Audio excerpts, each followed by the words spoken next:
Hi, welcome to another episode of Hot Takes.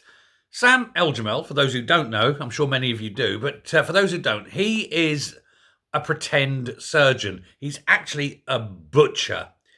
He claims to be a neurosurgeon, but some of the work he's done is literally a man who does not know what he's doing.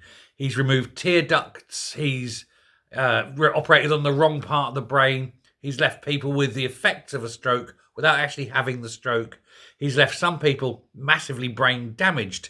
This is a guy that should be nowhere near a scalpel.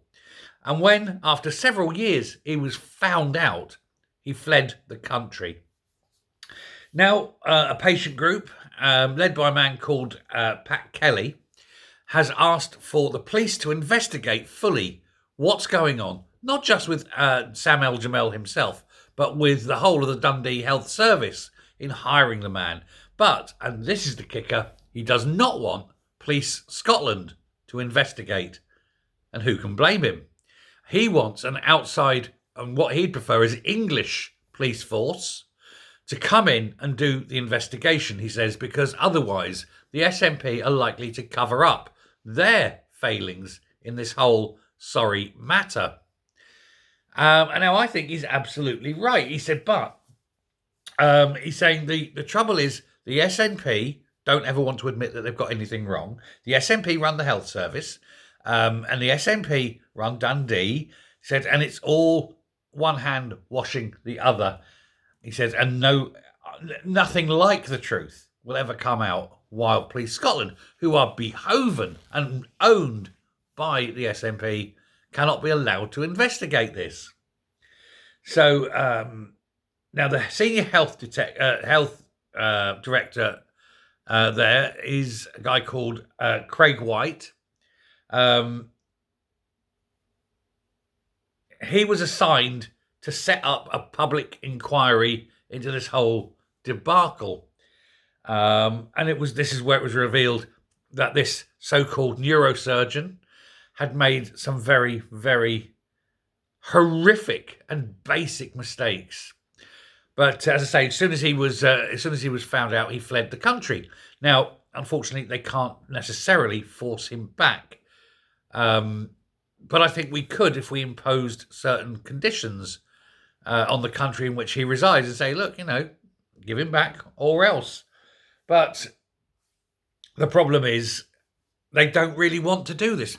The SNP don't want to do this. The Scottish Government don't want to do this. The Scottish Police don't want to do this because it will open up a whole can of worms as to the whole of the recruitment process and then also the cover-ups that went on once it was revealed what was happening. And believe you me, there were cover-ups. This is known. Now, you cannot trust the process in Scotland.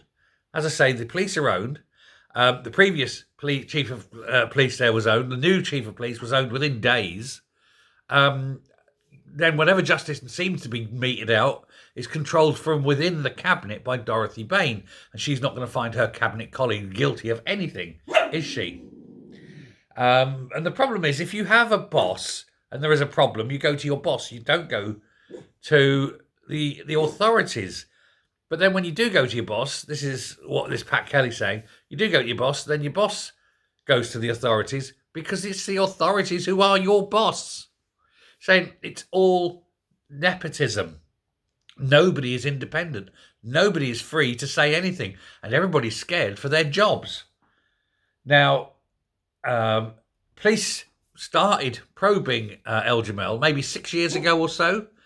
And if you remember and cast your mind back about a year or so ago, there was patients advocacy groups actually remonstrated with Humza Yousaf over his lack of pushing the investigation, and they wanted a full public inquiry, and he refused.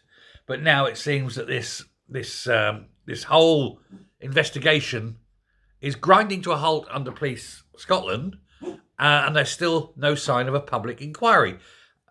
Will Swinney offer a public inquiry? No, of course not, because it was his beloved leaderine who's caused all this problem. So no chance at all.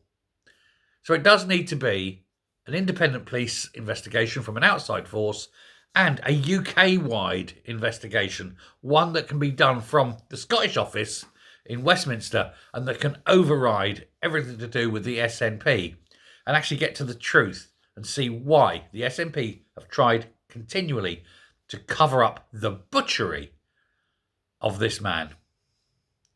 It's an ongoing story. We'll keep an eye on it. We'll see what goes on. Let me know what you think. Thanks a lot. Bye.